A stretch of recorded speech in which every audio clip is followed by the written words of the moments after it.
New ইয়র্কের new ইয়র্কের Manhattan থেকে আজকে আপনাদের সঙ্গে আছে আমি খালেদ মুহিউদ্দিন। আমরা আজকে কথা বলবো হচ্ছে আহ, আহ, বর্তমানে কি চলছে দেশে, কোন জায়গায় সমন্বয়করা রাজনীতিটা কিভাবে করছে, ছাত্র রাজনীতিকে আমরা আসলে কিভাবে দেখতে পাই, গণমাধ্যমের স্বাধীনতাটার বিষয়ে আমরা কি জানতে চাই, কি করতে চাই, সেই বিষয়ে আমরা কথা বলার জন্য আজ আমরা সঙ্গে পেয়েছি বিএনপির যুগ্ম মহাসচিব জনাব শহীদুদ্দিন চৌধুরী এনিকে। জনাব শহীদুদ্দিন চৌধুরী এনি, আপনাকে স্বাগত জানাই আমাদের অনুষ্ঠানে আপনি যুক্ত হওয়ার জন্য, আমাদের সাথে সময় দিয়েছেন। আপনি আমাদের কৃতজ্ঞতা জানবেন। আমাদের সাথে কথা বলার জন্য আরও থাকছেন তথ্য ও সম্প্রচার উপদেষ্টা জনাব মোহাম্মদ নাহিদ ইসলাম। আপনি আপনার এই ব্যস্ততার মধ্যে আমাদের সময় দিয়েছেন, সেজন্য আমরা আপনার কাছে কৃতজ্ঞতা জানাই, আপনাকে আন্তরিক ধন্যবাদ। আজকের অনুষ্ঠানটি করতে গেলে আপনি দেখলেন যে আমি আসলে একটু জায়গার নাম ভুল বলছি, কারণ আমার মধ্যে এক ধরনের আনন্দ এবং উচ্ছ্বাসও কাজ করছে, কারণ আমরা তিনজন একই শিক্ষা প্রতিষ্ঠান থেকে পাশ করেছি। যদিও আমি অনুষ্ঠান শুরুর আগে আমি, এনি ভাই এবং নাহিদ আমরা আলোচনা করছিলাম যে আসলে আমি আর এনি ভাই একটু কাছাকাছি সময় হলো, একই সময়ে বিশ্ববিদ্যালয়ে পড়লো। নাহিদ একদমই আমাদের পরবর্তী প্রজন্মের প্রতিনিধি, আমাদের সম্মানিত এবং মাননীয় উপদেষ্টা। সেজন্য এনি ভাই, আমরা আপনার অনুমতি নিয়েই আমি প্রথম প্রশ্নটা নাহিদকে করতে চাই। নাহিদ, আমি আপনার কাছ থেকে জানতে চাইবো যে আন্দোলনে শেখ হাসিনার পতন হলো, সেই আন্দোলন সম্পর্কে অন্তর্বর্তী সরকারের প্রধান উপদেষ্টা ডক্টর মোহাম্মদ ইউনূস যুক্তরাষ্ট্রে বিল ক্লিন্টনের উপস্থিতিতে একটা অনুষ্ঠানে বললেন যে এই আন্দোলন খুব পরিকল্পিতভাবে চালিয়ে নেওয়া হয়েছে, কিছুই হঠাৎ হয়নি। আমরা আপনার কাছে একটু জানতে চাইবো যে আপনার জ্ঞাতসারে কিংবা অজ্ঞাতে এই আন্দোলন কি শুরু থেকেই কোটার আড়ালে সরকার পতনের আন্দোলন ছিল? ধন্যবাদ আপনাকে। এই আন্দোলন আসলে শুরু থেকে কোটা সংস্কারের আন্দোলনই ছিল। এবং যখন হাইকোর্টের রিটটি করা হলো, মানে মানে হাইকোর্টের রায় হলো এবং যে 56% কোটা ফিরিয়ে আনা হলো, তখন কিন্তু বিশ্ববিদ্যালয়ের শিক্ষার্থীরা সবাই ক্ষুব্ধ হয়েছে। কারণ যে আন্দোলন আমরা 18 সালে করেছি, যেটার ফলে কোটার আমরা সংস্কার চেয়েছিলাম, তখনই কিন্তু বাতিল করা হলো, সেটাকে আবার নিয়ে আসা হলো। তো শুরুতে এটা কোটা সংস্কারের দাবিতেই ছিল, এবং পরবর্তীতে আসলে সরকারের দমন পীড়নের কারণেই এটি পরবর্তী আহ পরিস্থিতিতে যায় আসলে। এবং আন্দোলনটা আসলে শুরু থেকে খুবই গোছানো ছিল, কিন্তু সরকার যখন দমন পীড়ন শুরু করে এবং সারা দেশে এটি ছড়িয়ে যায়, সাধারণ মানুষ সবাই নেমে আসে, তখন এটা সরকারের পতনের আন্দোলন হয়ে যায়। এটা যেটা অনিবার্যভাবেই যেটা হওয়ার ছিল আর কি। উপদেষ্টা ইসলাম, আমরা আসলে একটি শব্দ খুব বেশি শুনছি কয়দিন ধরে, যে মাস্টার মাইন্ড, আন্দোলনের মাস্টার মাইন্ড। আসলে এই মাস্টার মাইন্ড ব্যাপারটা কি? মানে তিনি কিভাবে এই আন্দোলনটা নিয়ন্ত্রণ করেছেন, বা আপনি কিভাবে একটা মাস্টার মাইন্ড দেখেন এই আন্দোলনের পেছনে? আমরা তো কোটার আন্দোলন দেখছিলাম, আপনি ঠিকই বলেছেন যে যখনই দমন পীড়নের মাধ্যমে ছাত্রদের উপরে গুলি চালানো হলো, সাধারণ ছাত্ররা মারা যেতে থাকলো, নিপীড়নের সম্মুখীন হলো, তখন আমরা সবাই সেই আন্দোলনের মধ্যে অংশগ্রহণ করেছিলাম, কিন্তু আমরা কিন্তু কোনো মাস্টার মাইন্ড টের পাই নাই। আমরা মনে করেছিলাম যে এটা স্বতঃস্ফূর্ত আন্দোলন। তো এখন এই মাস্টার মাইন্ডের কথাটা কোত্থেকে আসলো? মানে গত 7 দিন, 10 দিন, 15 দিন ধরে এটা আমরা শুনছিলাম, এখন তো প্রফেসর ইউনূস সেটিকে পরিচয়ই করিয়ে দিলেন যে হ্যাঁ, he was the mastermind of all those things. দেখুন, আন্দোলনটা আমরা বৈষম্যবিরোধী ছাত্র আন্দোলন, যেটি একটি সাধারণ শিক্ষার্থীদের প্ল্যাটফর্ম, যেখানে বিভিন্ন রাজনৈতিক দলের নেতাকর্মীরাও ছিলেন। তো আন্দোলনটা আমরা এই আন্দোলনটাকে এখন আমরা বলতেছি যে এটা একটা লিডারলেস মুভমেন্ট, যে আন্দোলনের আসলে কোনো একক নেতৃত্ব ছিল না, বরং সাধারণ মানুষই এটাকে এগিয়ে নিয়ে গেছে। কিন্তু আন্দোলনের একটা প্রেক্ষিতে কিন্তু আন্দোলনটা পরিচালনা করতে হয়েছে। সেক্ষেত্রে হয়তো আমরা গুটি কয়েক শিক্ষার্থী আর সারা দেশে আরো কিছু শিক্ষার্থীদের সাথে সমন্বয়ে পিছন থেকে এটা পরিচালনা করেছি। সেক্ষেত্রে কিন্তু আমাদের নানা জনই আসলে বুদ্ধি পরামর্শ দিয়েছেন। যার ক্ষেত্রে এই কথাটি বলা হচ্ছে, তিনি বিশেষভাবে আমাদেরকে পরামর্শ দিয়েছেন এবং পিছন থেকেই সাহায্য সহযোগিতা করেছেন। কিন্তু তিনি এবং আমরা কেউ এই আন্দোলনের মাস্টার মাইন্ড এই শব্দটার সাথে কিন্তু একমত নই। সেটি হয়তো ভালোবাসার জায়গা থেকে অনেকে বলছেন, ডক্টর ইউনূসও সেটা বলেছেন, কিন্তু আমরা আসলে এটা এমন ভাবে দেখতে চাই না। আমরা এটা একটি জনতার স্বতঃস্ফূর্ত আন্দোলন হিসেবেই দেখি। ওকে। তবে একটা বিষয় বলে রাখা ভালো, যে এই আন্দোলনটাকে আপনি আপনি আসলে কবে থেকে বিবেচনা করবেন? এটা কি 36 দিনের আন্দোলন হিসেবে আপনি ব্যাখ্যা করবেন, নাকি এই আন্দোলনের পিছে যে আরো দীর্ঘ ব্যাকগ্রাউন্ড রয়েছে? আমরা যে আরো দীর্ঘ 7-8 বছর ধরে লড়াই সংগ্রাম করেছি, ক্যাম্পাসগুলোতে বিভিন্ন আন্দোলন করেছি, রাইট। সেই ক্ষেত্রে কিন্তু ভূমিকা রয়েছে। এবং অ্যাডভাইজার ইসলাম, আমরা আমরা আমরা আপনার কাছে আসবো আপনাদের ওই পূর্ববর্তী আন্দোলন। অবশ্যই এটা 36 দিন আন্দোলন আমি মনে করি না, সেটার সাথে আরো অনেক বিষয় আছে। আমি একটু একটু এনি ভাইয়ের কাছে যাই, আপনার আপনার কাছে আবার আসবো। এনি ভাই, শেখ হাসিনা সরকার পতনে জি, আপনাদের সমর্থন, অংশগ্রহণ, ত্যাগ থাকলেও নেতৃত্বের ভূমিকা আপনারা ছিলেন না। গত 10 বছরে বিভিন্ন সময় সরকার পতনের ডাক দিলেও তাতে সফল হননি। ছাত্ররা যা করে দেখিয়েছে আপনারা তা পারছিলেন না কেন? এই নিয়ে আপনাদের কোনো আত্মমূল্যায়ন রয়েছে কিনা? এনি ভাই। জি, ধন্যবাদ খালেদ মহিউদ্দিন আপনাকে। আহ, আহ, বিশেষ করে আহ, আমাদের বাংলাদেশের অ্যাডভাইজার নাহিদ, আমি তাকে আন্তরিকভাবে মোবারকবাদ জানাই। যারা শুনছেন, আমি প্রথমেই বলছি, বিগত আন্দোলন সংগ্রামে যারা শহীদ হয়েছেন, গুম খুনের শিকার হয়েছেন, আমি তাদের আত্মার মাগফিরাত কামনা করছি। আপনারা দীর্ঘদিন থেকে লক্ষ্য করে আসছেন যে প্রায় 15-16 বছর আমাদের মামলা, হামলা, অত্যাচার, নির্যাতন, গুম খুনের শিকার। এটা শুধু আমরা বিএনপির নেতাকর্মী সেটা বললে খুবই ভুল হবে। সাধারণ মানুষ সেখানে অনেক ত্যাগ স্বীকার করেছে এবং কাঙ্ক্ষিত লক্ষ্যে পৌঁছার জন্য আমরা বারবার চেষ্টা করেছি, আঘাতপ্রাপ্ত হয়েছি, বাধাপ্রাপ্ত হয়েছি। সর্বশেষ আপনারাই লক্ষ্য করেছেন যে ছাত্র জনতার আন্দোলন কিভাবে একটা কাঙ্ক্ষিত লক্ষ্যে পৌঁছে, এবং সেখানে এই কাঙ্ক্ষিত লক্ষ্যে পৌঁছার ক্ষেত্রে সেখানে এই দেশের তরুণ সমাজ, ছাত্র সমাজের ভূমিকা খুব উল্লেখযোগ্য ছিল। আমরা সেখানে সমর্থন দিয়েছি এবং একটা পর্যায়ে আমরা নির্যাতিত হয়েছি, ছাত্ররা নির্যাতিত হয়েছে, ছাত্ররা খুনের শিকার হয়েছে। যারা দেখেন যে হেলিকপ্টারে পর্যন্ত সেখানে ছাত্রদেরকে গুলি করে হত্যা করা হয়েছে, আমরা গ্রেপ্তার হয়েছি ওই পর্যায়ে। এবং গ্রেপ্তারের পরে এটা 1 আগস্ট বলতে পারেন বা 2 আগস্ট শহীদ মিনার থেকে যখন আমাদের এই ছাত্ররা তাদের কোটা বিরোধী আন্দোলনটাকে আরো গতিতে নিয়ে যায়, এটা সাধারণ ছাত্রদের আন্দোলন ছিল, মেধাবী ছাত্রদের কোটা সংস্কারের আন্দোলন ছিল, বৈষম্য বিরোধী ছাত্র আন্দোলন নামে যে প্ল্যাটফর্ম, সেখান থেকে যখন আহ্বান করা হলো শহীদ মিনারে, সকল রাজনৈতিক দলকে তারা যখন আহ্বান করেছে, সকল রাজনৈতিক দল সেখানে সারা দেশে একত্রিত হয়ে এই ফ্যাসিবাদের বিরুদ্ধে লড়াই করেছে, সংগ্রাম করেছে।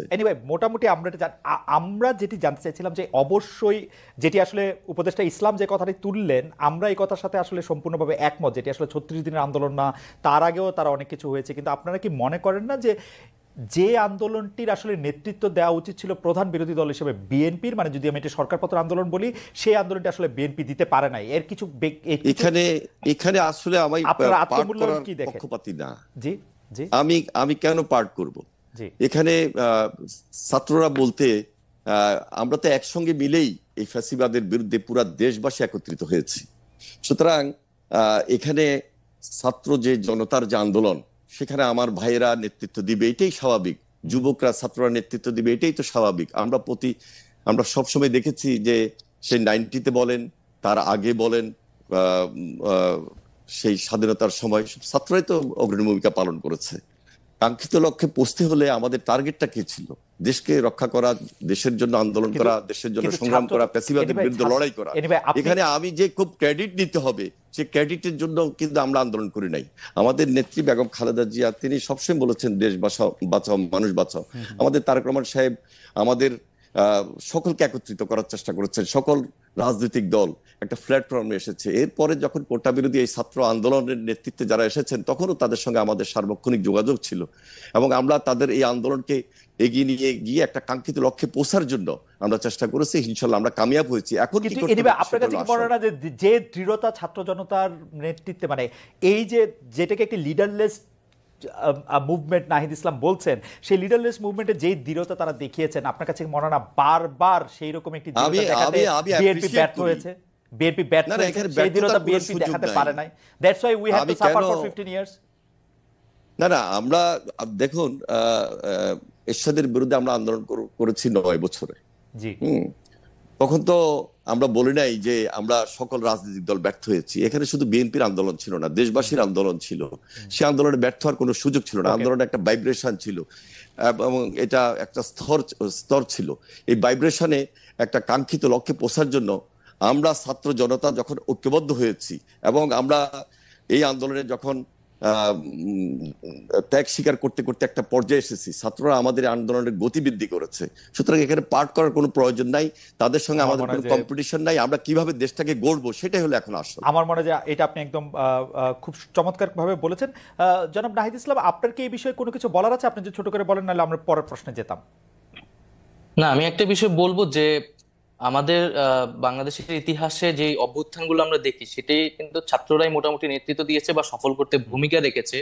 সেটা 69 বলেন 90 বলেন, কিন্তু এবারের আন্দোলনে গুণগত পরিবর্তনটা হচ্ছে 69 বলেন 90 বলেন সেই সময়ের অভ্যুত্থান ছাত্ররা নেতৃত্ব দিলেও সামনে কিন্তু একটা রাজনৈতিক শক্তি ছিল, রাজনৈতিক দলগুলোর একটা প্ল্যাটফর্ম ছিল যারা পরবর্তীতে ক্ষমতাটা নিয়েছে। সেটা 69-এ আওয়ামী লীগের নেতৃত্বে ছিল, 90-এ বিএনপি আওয়ামী লীগ সহ নেতৃত্বে ছিল। কিন্তু এই আন্দোলনে কিন্তু আসলে এরকম কোনো রাজনৈতিক প্ল্যাটফর্ম বা দল কিন্তু সামনে ছিল না। ফলে 5ই অগস্টের পরে আসলে শেখ হাসিনার পতনের পরে কিন্তু এই দায়িত্বটা আসলে আমাদের উপর এসে পড়েছে, যদি আমরা এটার জন্য আসলে প্রস্তুত ছিলাম না।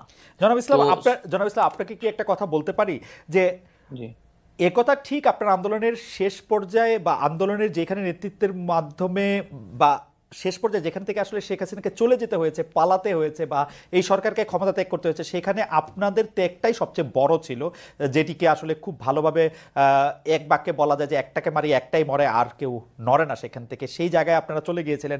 কিন্তু আপনারা কি মনে করেন না যে এই আন্দোলনটা আসলে জুলাই থেকে, জুন থেকে, কোটা থেকে আসলে শুরু হয় নাই? বিএনপির নেতাকর্মীরা বা জামায়াতের নেতাকর্মী বা বিরোধী দলের নেতাকর্মীরা, এমনকি বাম দলের নেতাকর্মীরা এই 15 বছর ধরে লাগাতার সংগ্রামের মধ্যে, আমি জানি না এনিভাইয়ের বিরুদ্ধে কয়টি মামলা আছে, আমার কাছে মনে হয় সম্মিলিত না মামলা না, এবং সম্মিলিত অবশ্যই ত্যাগ, অবশ্যই। সেই ত্যাগটার কথা কি আপনারা আসলে স্বীকার করছেন? এখন তো মনে হচ্ছে যে মানে ব্যাপারটা হলো যে আমাদের এই পুরো আন্দোলন সংগ্রাম শুধু জুলাই মাস থেকেই শুরু হয়েছে এরকম মনে হচ্ছে। ডক্টর ইউনূস বলছেন ছাত্ররা আমাকে ক্ষমতায় বসিয়েছেন, ওরা যা এটা বলবে সেটাই বলবে হবে। এটা কি আপনারা আসলে ব্যাপারটাকে কিভাবে দেখেন নাহিদ? না না, অবশ্যই। এটা তো বিগত 16 বছর, আমরা আরো বলি 111 থেকে যেই আমাদের বিরাজনীতিকরণ শুরু হয়েছে, সেই সেই সময় থেকে কিন্তু আমাদের এই রাজনৈতিক সংগ্রামটা এবং আমাদের বিরোধী দলীয় নেতাকর্মীরা যেই আত্মত্যাগ করেছে, নির্যাতিত হয়েছে এবং নির্যাতিত হওয়ার পরেও তারা বারবার মাঠে নেমেছে। তারা নামার কারণে কিন্তু একটা রাজনৈতিক পরিবেশ আমরা পেয়েছি, কথা বলার মিনিমাম পরিবেশ কিন্তু আমরা পেয়েছি, যেই রাইট। জায়গায় আমরা নেমে কথা বলতে পেরেছি। এবং এই অভ্যুত্থানেও আমরা সকল রাজনৈতিক দলের সেই ভূমিকাকে স্বীকার করি, এবং তারা ভ্যানগার্ডের মতো ছিল, গুলির সামনে ছিল। এবং ব্যক্তিগতভাবে বললেও কিন্তু ছাত্রদল বলেন বা শিবির বলেন বা বামপন্থী সংগঠন, প্রত্যেকেই আমাদেরকে নানাভাবে সহযোগিতা করেছে। ব্যক্তিগতভাবে আমাদের জীবন রক্ষার্থেও তারা অনেক ভূমিকা পালন করেছে। ওকে, আমার মনে হয় যে জনাব নাহিদ ইসলাম এটা খুব পরিষ্কার করে বলেন। নাহিদ ইসলামের কাছে প্রশ্নে যাওয়ার আগে আমি একটু এনিভাইয়ের কাছে যেতে চাই। নাহিদ ইসলাম, আপনাকে আমি প্রশ্নটি করে রাখি। না, ঠিক আছে, আসছি আমি প্রশ্নে।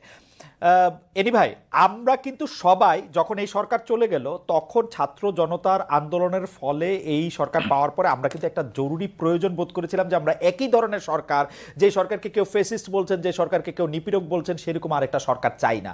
সেই ইঙ্গিতটা কিন্তু আপনাদের উপরও ছিল, কিন্তু যে আমাদের যে ভয় ছিল, এনিভাই আপনার কাছে কি মনে হয় না সে ভয়টা খুব অমূলক ছিল না? আমি দুই একটা উদাহরণ দিই। এই আন্দোলনের আপনাদের সহচর সাবেক ডাকসু ভিপি বা ডাকসু ভিপি নূর থেকে শুরু করে সরকার থেকেও কেউ কেউ কিন্তু আপনাদেরকে উদ্দেশ্য করে বলেছেন চাঁদাবাজি, সিন্ডিকেট ইত্যাদিতে আওয়ামী লীগের জায়গাগুলি বিএনপি ও তার অঙ্গ সংগঠনে কেউ কেউ দখলদারিত্ব কায়েম করেছে, নিজেরা মারামারিতেও জড়িয়ে পড়ছে। এই নিয়ে আপনাদের শীর্ষ নেতারাও হুঁশিয়ারি দিচ্ছেন, বহিষ্কার করেছেন, কমিটি স্থগিত করছেন, তবু থামছে না কেন? আমরা কি এটা ধারণা করতে পারি যে এখন যদি বিএনপি জনগণের ম্যান্ডেট নিয়ে ক্ষমতা আসে তাহলে একই ধরনের কাজ আবার করতে থাকবে, যেটি বিগত সরকারের সময় আমরা এটি দেখেছি? দেখুন,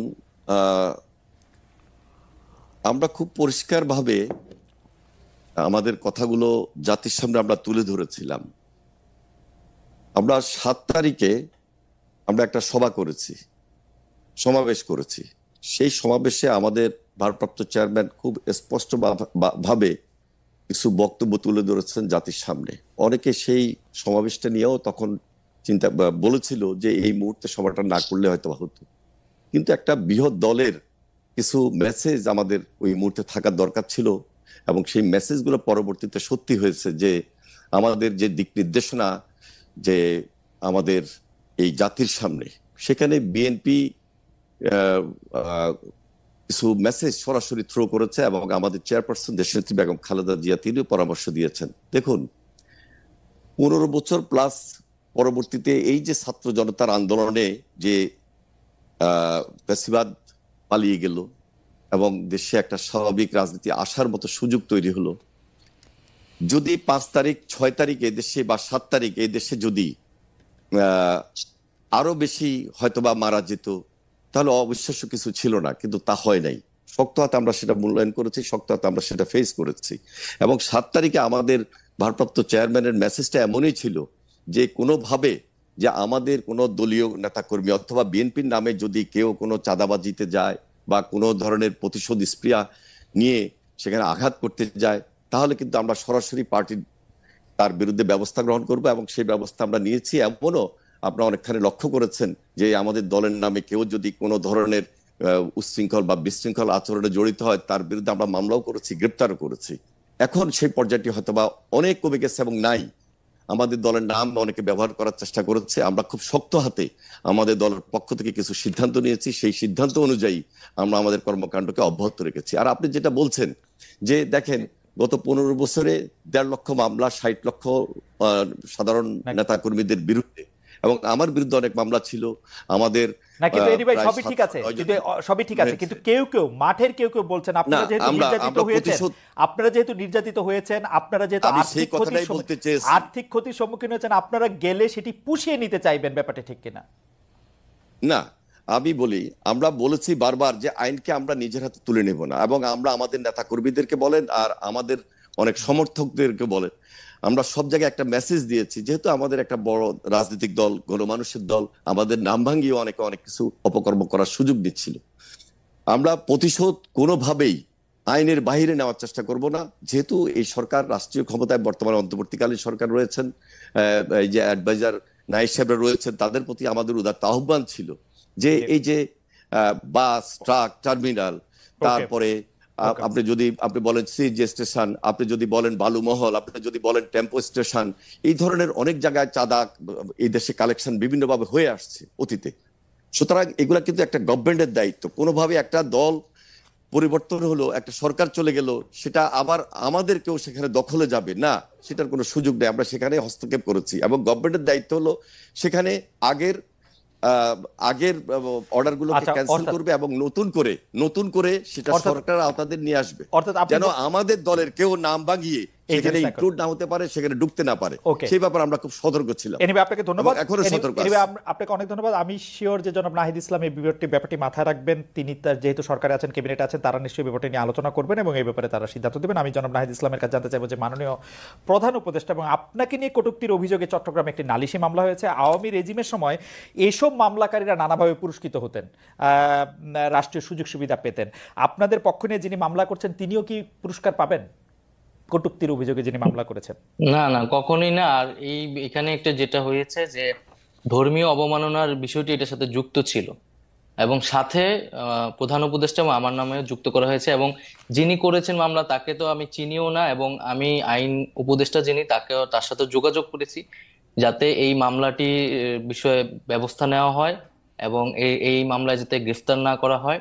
একটা এই মামলাটি এবং সাইবার সিকিউরিটি অ্যাক্ট নিয়ে আমরা নিজেরাই এর বিরুদ্ধে বলছি যে আমরা এই আইনটি সংশোধন করব। তো সেক্ষেত্রে পুরস্কৃত করা তো দূরের কথা, আমরা এই ধরনের মামলাকে তো আসলে বিরোধিতা করি। জনাব নাহিদ ইসলাম, সম্প্রতি গণমাধ্যমের স্বাধীনতা নিয়ে আপনি যে বক্তব্য দিয়েছেন, তার সঙ্গে আওয়ামী লীগ আমলের এক সময়ের তথ্যমন্ত্রী জনাব হাসান মাহমুদের কথার মিল পেয়েছেন অনেকেই, যা আবার ডিজাইন করে দুজনের ছবি দিয়ে সোশ্যাল মিডিয়াতে শেয়ার করা হয়েছে। আমরা কি এখনো আগের মতোই স্বাধীন কিনা? আমি আমি আমি দর্শকদের একটু দেখাতে চাই, দর্শকরা অবশ্যই একটু দেখতে পারবেন না যে ডিজাইন দিয়ে যে এটা করা হয়েছে। এটা আমরা প্রথম আলো পত্রিকাতে দেখেছি, যেখানে দেখা যাচ্ছে যে জনাব নাহিদ ইসলামের যে আমরা গণমাধ্যমের স্বাধীনতা চাই অবশ্যই, কিন্তু আমি আপনাদের কাছে প্রশ্ন রেখে যেতে চাই গণমাধ্যমের স্বাধীনতার সীমা কতটুকু। একই ধরনের কথা আসলে হাসান মাহমুদও বলেছিলেন, আমরা মনে করি গণমাধ্যমের স্বাধীনতার সঙ্গে রাষ্ট্রের বিকাশ, গণতন্ত্রের বিকাশ জড়িত, ইত্যাদি ইত্যাদি ইত্যাদি। জনাব নাহিদ ইসলাম, এটি নিশ্চয়ই আপনার চোখেও পড়েছে। এই হাসান মাহমুদের সাথে তুলনাটা কেমন উপভোগ করছেন জনাব নাহিদ ইসলাম? যারা এটি তুলনা করছে তারা হয়তো আমি জানি না কি জন্য তুলনা করছে। জি, এখানে আমি একটা প্রশ্ন রেখেছি এবং আমি এখনো এই প্রশ্নটা রাখছি যে গণমাধ্যমের স্বাধীনতায় আমরা বিশ্বাস করি, কিন্তু গণমাধ্যমকে ব্যবহার করে যদি ফ্যাসিজমের পক্ষে কথা বলা হয়, গণহত্যার পক্ষে বৈধতা দেওয়া হয়, তাহলে সেটি কি গণমাধ্যমের স্বাধীনতা হিসেবে বিবেচিত হবে কিনা? আমি আমি আপনাকে একটু জানাতে চাই যে আমরা দর্শকদের কাছে এই প্রশ্ন করেছিলাম যে তথ্য উপদেষ্টা নাহিদ ইসলাম প্রশ্ন তুলেছেন, গণমাধ্যমের স্বাধীনতার কথা বলে ফ্যাসিস্টদের প্রচারণা করা যাবে কিনা, এই প্রশ্ন সঠিক বলে মনে করেন কিনা। শতকরা ৭৭% দর্শক এতে সঠিক বলে মনে করছেন, শতকরা 23% দর্শক একে সঠিক বলে মনে করছেন না। 50,000 দর্শক ভোট দিয়েছেন। কিন্তু জনাব নাহিদ ইসলাম, এটি আমরা এখন চিত্র দেখতে পাচ্ছি, জনাব নাহিদ ইসলাম প্রায় প্রায় 1993 থেকে এটা 31 বছর ধরে সাংবাদিকতা করাই এই দাবি নিয়ে আমি বলতে চাই যে আপনি যেটিকে বলছেন হচ্ছে স্বাধীনতার কথা বলে ফেসিস্টদের প্রচারণার তো অনেক বেশি বয়স না, এবং ফেসিস্টদের প্রচারণা তো আসলে অন্যরা আলাদা করতে পারে, যেমন আওয়ামী লীগ আমলে আমরা আলাদা করতে পারতাম। আপনি যদি ফেসিস্টদের প্রচারণা বলে কারো জবান বন্ধ করতে চান, এটি আসলে খুব ঠিক কাজ হবে কিনা, আপনার কাছে আমার এটি প্রশ্ন। না দেখুন, এখন তাহলে আপনাকে আরো মূল জায়গায় আসতে হবে যে আওয়ামী লীগ কি রাজনৈতিক কার্যক্রম এই মুহূর্তে করতে পারবে কিনা বাক স্বাধীনতা বা রাজনৈতিক স্বাধীনতার কথা বলে। এখন আওয়ামী লীগ ফ্যাসিজমের সাথে জড়িত, গণহত্যার সাথে জড়িত, এবং তার বিচার প্রক্রিয়া চলছে। তো ফ্যাসিজমের সাথে যেহেতু তারা জড়িত এবং বিচার প্রক্রিয়া চলছে, এই মুহূর্তে আমরা বলেছি যে তার রাজনীতি করার সুযোগ নেই। তা আওয়ামী লীগ দল হিসেবে যেহেতু তার রাজনীতি করার সুযোগ নেই, তার আদর্শ প্রচারণা করাও আসলে সুযোগ নেই। তো সেই জায়গা থেকেই না, সেটি সেটি সেটি সেটি আপনাদের সিদ্ধান্ত। আওয়ামী লীগ যেমন মানে তার সরকারের নির্বাহী সিদ্ধান্তে সে জামাত ইসলামের রাজনীতি নিষিদ্ধ করেছিল, আপনারাও সেটি করতে পারেন, কিন্তু সেটি আপনার মুখে বলছেন কেন আওয়ামী লীগের রাজনীতি নিষিদ্ধ ঘোষণা করেন? এটা আপনার মুখের কথা, তো এটি একটি কেমন কেমন মনে হয় যে এটি মানে একটা প্রত্যেকটা জিনিসের একটা ইয়া আছে না, আপনি তো নিষিদ্ধ করতেই পারেন ইচ্ছা করলে। সেটিকে আপনি ট্রাই করেছেন বা করছেন আপনারা? যে আপনি বলছেন যে আওয়ামী লীগ রাজনীতি করতে পারবে না, কিন্তু সেটি আপনারা রাষ্ট্রীয়ভাবে সিদ্ধান্ত নেন, সরকারিভাবে সিদ্ধান্ত নেন যে আওয়ামী লীগ রাজনীতি করতে পারবে না। Wasn't it better? মানে না, আমরা তো সেটি সরকারের জায়গা থেকে এককভাবে সিদ্ধান্ত নিতে চাই না। আমরা কথাটি বলছি, আমরা আমরা এখন যে কোনো সিদ্ধান্ত বা এই ধরনের জাতীয় সিদ্ধান্তের ক্ষেত্রে রাজনৈতিক ঐক্যমতকে সবচেয়ে গুরুত্ব দিচ্ছি। ফলে রাজনৈতিক অন্যান্য দলগুলোরও এই বিষয়ে মতামতের প্রয়োজন আছে। তো সার্বিকভাবে আমরা রাজনৈতিক ঐক্যমত হলে এই বিষয়ে সিদ্ধান্ত নিতে পারি, কিন্তু একটা বিচার প্রক্রিয়া অবশ্যই চলছে এবং এই বিচার প্রক্রিয়ার মধ্যেই আসলে এই বিষয়ে একটা সিদ্ধান্ত হবে এবং আমরা রাজনৈতিকভাবে একটা ঐক্যমতে পৌঁছাতে পারবো আশা করি।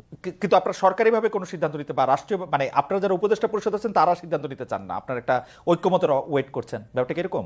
জি, জি অবশ্যই আমরা ঐক্যমত হয়েছে, এটা আপনারা কি করে বুঝবেন? মানে এনি ভাই যদি বলে আওয়ামী লীগ নিষিদ্ধ করে তৈরি করে দিবেন? না, আমরা যদি সেই রাজনৈতিক ঐক্যমতে পৌঁছাতে পারি, এখানে বিএনপি রয়েছে, জামাত রয়েছে, নাগরিক সমাজ রয়েছে, মানে আওয়ামী লীগ ছাড়া বাকি সবাই যারা রয়েছে, আওয়ামী লীগ ছাড়া বাকি যারা। জি জি অবশ্যই।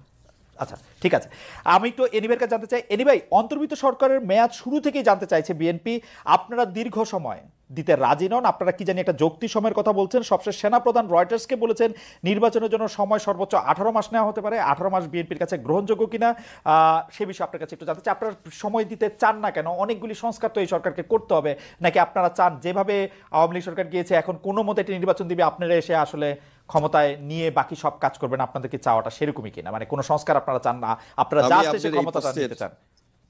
আপনার এই প্রশ্নের উত্তর দেওয়ার আগে একটু অ্যাড করছি আগের প্রশ্নের, যেটা নাইস সাহেবকে আপনি বলার চেষ্টা করেছেন। দুইটা পার্ট একসঙ্গে আপনি দুইটার উত্তরে পাচ্ছেন। সেটা হলো যারা ফ্যাসিস্ট, যারা গুমের সঙ্গে জড়িত ছিল, খুনের সঙ্গে জড়িত ছিল, মামলা হামলা দুর্নীতি পাচারের সঙ্গে জড়িত ছিল, লুটতরাজের সঙ্গে জড়িত ছিল, তাদের বিচার করতে হবে একটা পার্টে। এবং এই সরকারের কাছে মানুষের সর্বপ্রথম দাবি হলো বিচার করা। আপনি এর নেতৃত্বে খুনি হাসিনা ছিল, কি পরিমাণ খুন করেছে দিবালকের মতো সত্য। সুতরাং এই বিচার হলো আগে। পাশাপাশি আপনি যে ফ্যাসিজমের কথা বললেন, এই ফ্যাসিজম বিগত বছরগুলোতে দেশের প্রতিষ্ঠানকে লোকে কিভাবে ধ্বংস করেছে, কিভাবে এই দেশে একটা নতুন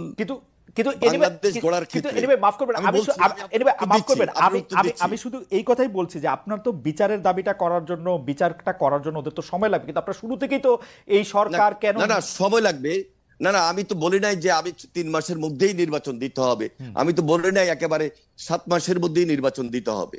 ওনারা বলছেন যে আমরা একটা কথা বলছি যৌক্তিক সময়ের মধ্যে, এবং এই যৌক্তিক সময়ের মধ্যে ওনারা 6টা সংস্কারের যে কমিশন গঠন করেছেন সেগুলো সংস্কার করবেন। কিন্তু সেই সংস্কারটা যদি দ্রুত সময় হয় এবং যদি ভোটারের কাজ এট এ টাইম চলতে থাকে, কারণ দেশ তো একটা বিশাল দেশ, এই দেশের অনেকগুলা অনেকগুলা প্রশাসনিক ইনস্টিটিউট আছে, যার যার কাজ শেষে করবে। একসঙ্গে কিন্তু অনেকগুলা কাজ হতে পারে। একদিকে বিচারের কাজ চলবে, একদিকে বাংলাদেশ গড়ার জন্য নতুন করে যে যে সংস্কারের কাজ সেগুলা করবে, আরেকদিকে আপনি আজকে বলছেন যে গতকালকে বলছেন যে ভোটার সম্পন্ন করবেন, সেগুলো তো একই প্রক্রিয়া। এই প্রক্রিয়াকে সম্পন্ন করে যৌক্তিক সময়ের মধ্যে আপনি কিন্তু খুব সহজে একটা নির্বাচন করতে পারেন।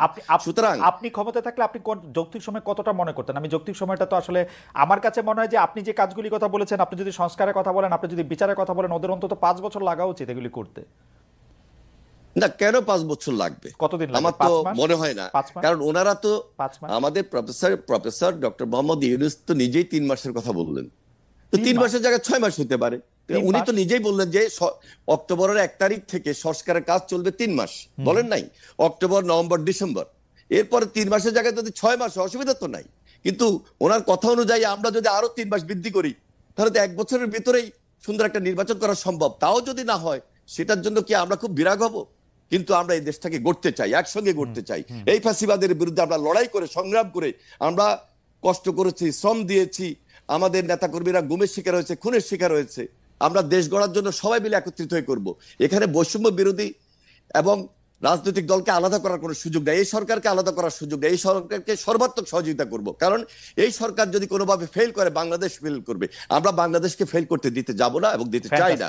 সেটা সময় যতদিনই লাগুক।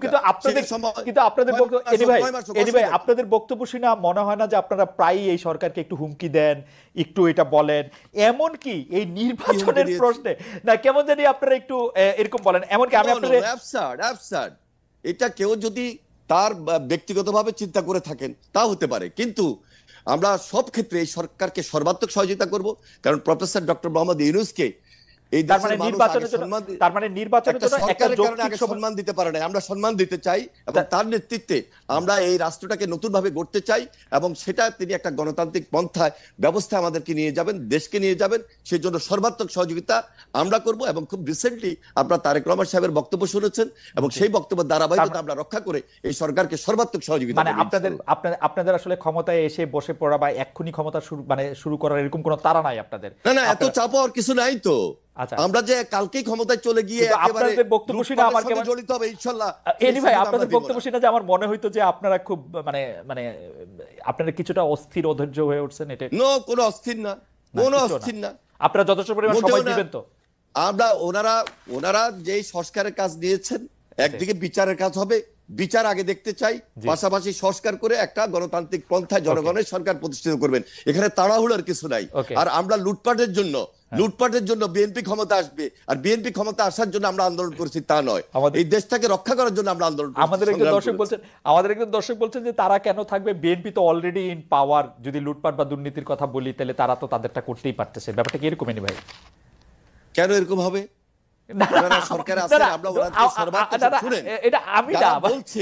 যারা বলছে এরা বিগত ধারাবাহিকতার কথা বলছে, ইনশাল্লাহ বিগত ধারাবাহিকতা।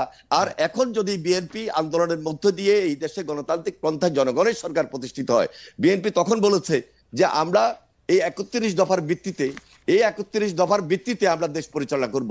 সেখানে বিএনপি যদি বিজয়ী হয়, তাহলে যারা নির্বাচনে পরাজিত হয়েছে তাদেরকে নিয়ে ঐক্যমত্য সরকার গঠন করব এই 31 দফার ভিত্তিতে, এবং সেটা জাতীয় ঐক্যমত্য সরকার হিসাবে বিবেচিত হবে। জাতীয় ঐক্যমত্য সরকার হিসাবে বিবেচিত হবে। খুবই আমার মনে হয় যে এনি ভাই খুবই চমৎকার ভাবে এটা বলেছেন। নাহিদ ইসলাম, আপনি যদি এই বিষয়ে কিছু বলার থাকে আপনি 1 মিনিট একটু বলতে পারেন, কারণ আমার কাছে মনে হয় যে বিএনপি আসলে কি করতে চায় তারা একদম স্পষ্টভাবে এনি ভাই বলেছেন যে বিচারটা যেমন জনগণ দেখতে চায়, কারণ যত অন্যায় এর আগে সরকার করেছেন, শেখ হাসিনা করেছেন, সেগুলি আসলে বিচার দেখতে হবে। সংস্কারের জন্য যথেষ্ট পরিমাণ সময় দিতে চায়, কিন্তু সবগুলি কাজে একসাথে করা সম্ভব, 1 বছরের মধ্যে নির্বাচন হওয়া সম্ভব। এই ব্যাপারে আপনি কি কোনো মন্তব্য করবেন কিনা, যদি আপনারা করতে চান? সর্বোচ্চ সহযোগিতা করতে এনি ভাইরা রাজি আছেন, এরকম একটা কথা বললেন। না, অবশ্যই আমরাও সেই সহযোগিতা চাই এবং রাজনৈতিক দলগুলোর সহযোগিতা ছাড়া আসলে এই সরকারকে ফাংশন করানো সম্ভব নয়। এবং এই সরকার কিন্তু অভ্যুত্থানের সমর্থনে গড়ে উঠেছে এবং এই অভ্যুত্থানে যেহেতু একটা জাতীয় ঐক্যমত্য তৈরি হয়েছে, সকল রাজনৈতিক দলগুলা এবং ছাত্র জনতার অংশগ্রহণ ছিল, ফলে এই সরকার কিন্তু সবাইকে প্রতিনিধিত্ব করে। এই জন্য আমি এর আগেও যেটা বলেছি যে কোনো জাতীয় সিদ্ধান্তের জন্য আমরা কিন্তু এই রাজনৈতিক দলগুলো এবং ছাত্র জনতার ঐক্যমত্যের ভিত্তিতেই জি, দেশ পরিচালনা আমার করতে মনে চায়, হয় যে একই নির্বাচনের রকম মেয়াদে এনি ভাইও সিদ্ধান্ত প্রায় তিনি একই নিতে রকম চায়। কথাই বলেছেন, কিন্তু জনাব ইসলাম, সম্প্রতি আপনার একজন সতীর্থ, একজন সমন্বয়ক নিজেকে ঢাকা বিশ্ববিদ্যালয়ের শিবির সভাপতি ঘোষণা করেছেন। তার এই পরিচয় কি আপনি আগে থেকেই জানতেন? এরপর থেকে আলোচনা আছে যে 152 জন সমন্বয়কের মধ্যে 108 জন শিবিরের। অনেকে জানতে চাইছেন সমন্বয়কদের প্রকৃত সংখ্যা কত, তাতে কতজন শিবির নেতা রয়েছেন, অন্যান্য রাজনৈতিক ছাত্র সংগঠনের কেউ কি রয়েছেন আসলে, নাকি শিবির এবং কোনো ছাত্র সংগঠন সেই অর্থে করেন না এরকম লোকই বেশি?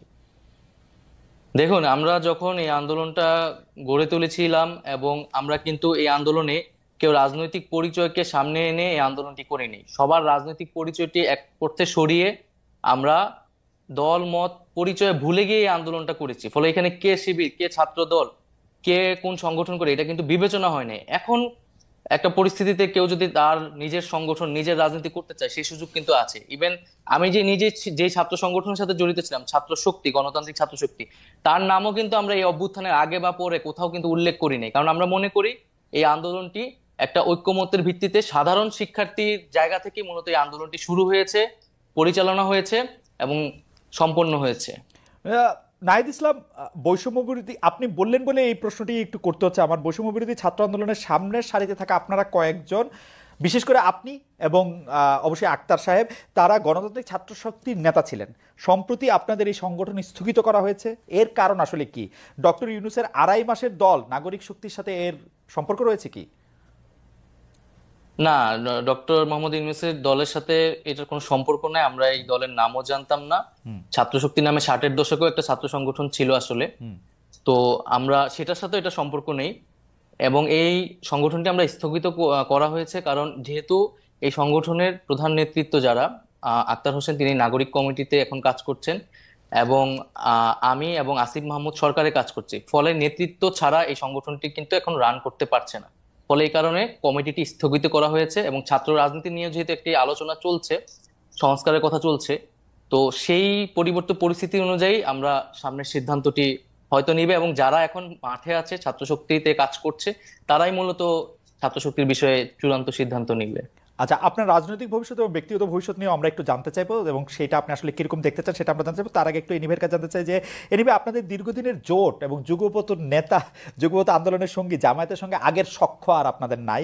অন্তর্বর্তী সরকারের সঙ্গে তাদের ঘনিষ্ঠতা নিয়ে বিএনপি শীর্ষ পর্যায় থেকেও এক ধরনের বিরক্তি আমরা দেখেছি। সরকারি প্রতিষ্ঠান, বিশ্ববিদ্যালয়ে বিভিন্ন নিয়োগের ক্ষেত্রে জামায়াত আপনাদের থেকে একটু এগিয়ে থাকছে বলে মনে হয়। আপনার কাছে কি মনে হয় যে এই সরকার আসলে জামায়াতকে আপনাদের থেকে বেশি গুরুত্ব দিচ্ছে, বা এই সরকার একটু চাচ্ছে যে জামায়াত ক্ষমতায় আসুক, আপনাদের থেকে বেশি গুরুত্ব পাক?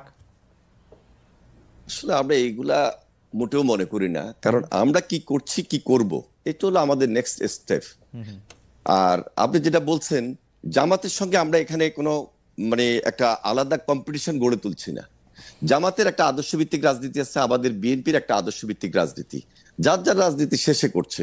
শুধু দেখুন যে আমরা যে রাজপথে যে আন্দোলন করেছি, সে আন্দোলনের মধ্যে জামাত তাদের ভূমিকা ছিল, আমাদের ভূমিকা ছিল, এবং যুগপৎ আন্দোলন করতে গিয়ে অনেক রাজনৈতিক দল তারা তাদের ভূমিকা পালন করেছে। সুতরাং যার যার রাজনীতি, যার যার আদর্শ ভিত্তিক। সুতরাং এখানে কারোর সঙ্গে আমরা কারোর একেবারে বৈরিতা নিয়ে আমরা সেখানে এখনই কম্পিটিশনে চলে যেতে হবে, সেখানে মারামারি হানাহানি, সেই দিকে আমরা জাতিকে নিয়ে যাওয়ার জন্য কোনোভাবে পক্ষপাত করছি না, বা পক্ষপাতমূলক আচরণও আমাদের মধ্যে নাই। আমাদের একটাই টার্গেট, এই ফ্যাসিবাদের বিরুদ্ধে আমরা লড়াই করেছি, সংগ্রাম করেছি। যে কথাটা একটু আগে নাইক সাহেব বললেন যে আমাদের টার্গেট হলো আন্দোলনের ফসল। আমরা সবাই মিলে যুগপৎ আন্দোলন করেছি, সবাই মিলে আন্দোলন করেছি, আন্দোলনে আমরা কাঙ্ক্ষিত লক্ষ্যে পৌঁছেছি।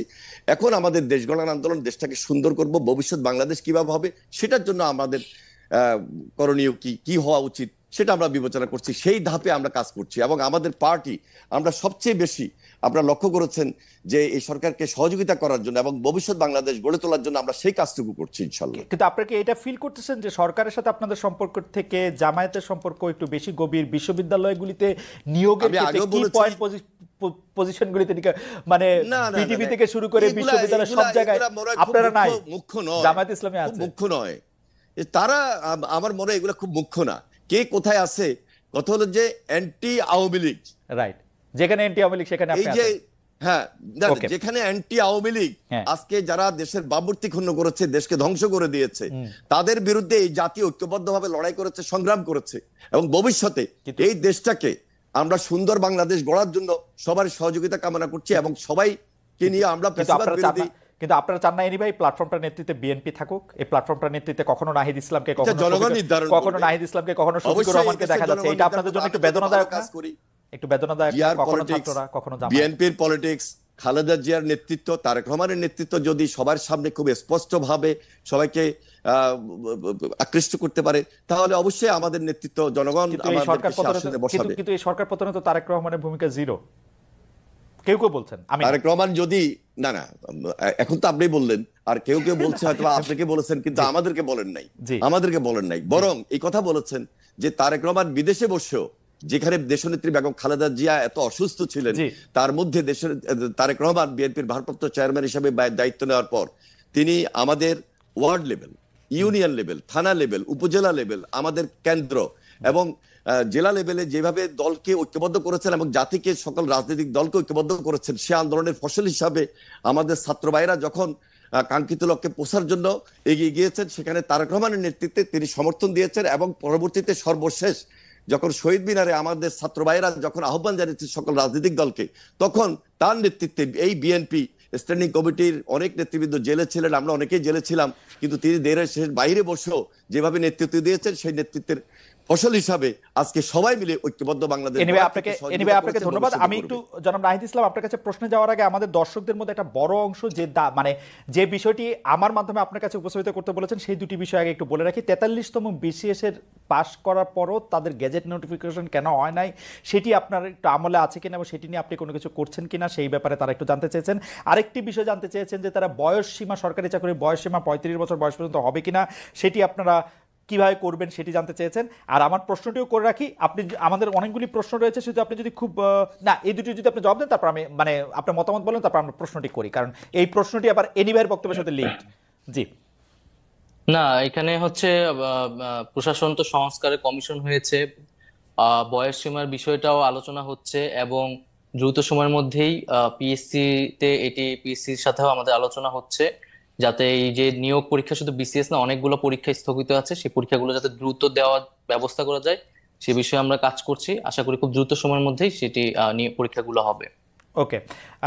আর প্রশ্নটি হচ্ছে যে এক দফা সরকার পতন আন্দোলনের আগে আপনাদের যে 9 দফা দাবি ছিল, তাতে দলীয় লেজুর ভিত্তিক ছাত্র রাজনীতি নিষিদ্ধের দাবি ছিল আপনাদের, কিন্তু অনেক ক্ষেত্রে সেটি দলীয় লেজুর ভিত্তিক ছাত্র রাজনীতি না হয়ে গোটা ছাত্র রাজনীতি নিষিদ্ধের দিকে আপনারা যাচ্ছেন, এটি একটা কথা।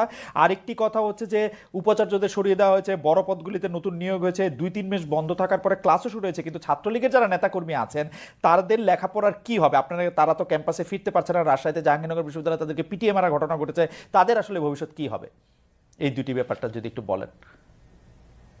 আরেকবার একটু যদি বলতেন। মানে একটা তো হচ্ছে যে 9 দফার একটা দফা ছিল যে আচ্ছা, দলীয় হ্যাঁ, লেজুর ছাত্র ভিত্তিক, রাজনীতি। হ্যাঁ, ছাত্র ওকে, ওকে, রাজনীতিটাকে বুঝতে দলীয় লেজুর ভিত্তি মুক্ত করবেন, দেখুন, কিন্তু এখন দেখা যাচ্ছে যে ছাত্র রাজনীতি বাদ দেওয়ার। বুঝতে জি, দেখুন, ছাত্র রাজনীতি নিষিদ্ধের কথা কিন্তু মানে আমরা বলছি না, বা বৈষম্যবিরোধী ছাত্র আন্দোলন থেকেও বলা হচ্ছে না সরাসরি।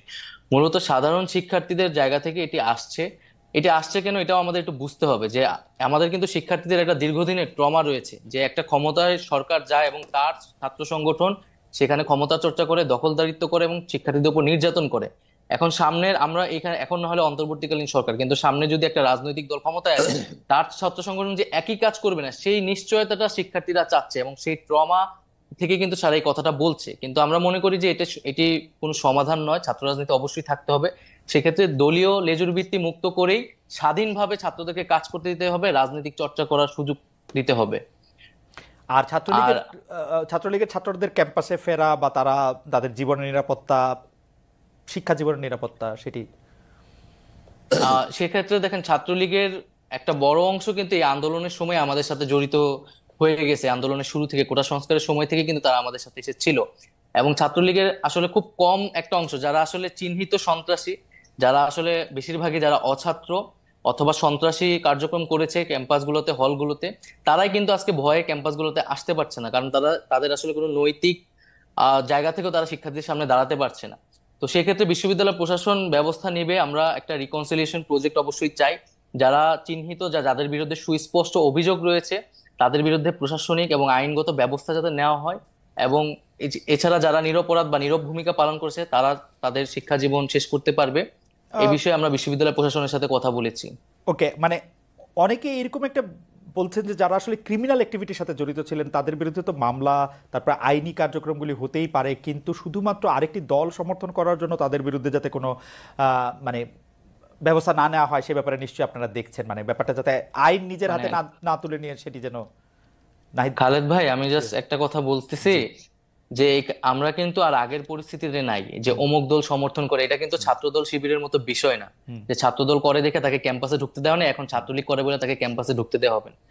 একটা গণহত্যা হয়েছে এবং এইখানে কত কত শিক্ষার্থীদের উপর হত্যা করা হয়েছে, এটার বিচার না হওয়া পর্যন্ত তারা যদি তাদের সাথে এই ঘটনার সাথে জড়িত থাকে, এবং ক্যাম্পাসগুলোতে আপনি দেখেছেন 15 তারিখ কিভাবে আমাদের নারী শিক্ষার্থীদের উপর হামলা, বর্বরোচিত হামলা করা হয়েছে, তো সেই হামলাগুলোর বিচার যারা এটার সাথে জড়িত ছিল তাদের বিরুদ্ধে অবশ্যই প্রশাসনিক ভাবে এবং আইনগতভাবে ব্যবস্থা নেওয়া হবে। এবং এছাড়াও আমরা বলেছি যে গত 16 বছর ধরে যারা ক্যাম্পাসগুলোতে এই ধরনের হামলা নিপীড়ন করেছে, এবং প্রচুর অভিযোগ কিন্তু প্রক্টর অফিসে এখনো জমা আছে, যেটার কোনো ব্যবস্থা নেওয়া হয় নাই, প্রয়োজনে তাদের বিরুদ্ধেও আইনি প্রশাসনিক ব্যবস্থা ব্যবস্থা নেওয়ার নিতে হবে। ক্ষেত্রে আইনি ব্যবস্থা নেওয়ার ক্ষেত্রে আমার মনে হয় যে এটাতে দ্বিমত পোষণ করার কোনো কাজ দরকার নাই, সুযোগ নাই, কারণ এগুলির বিচার হতেই হবে।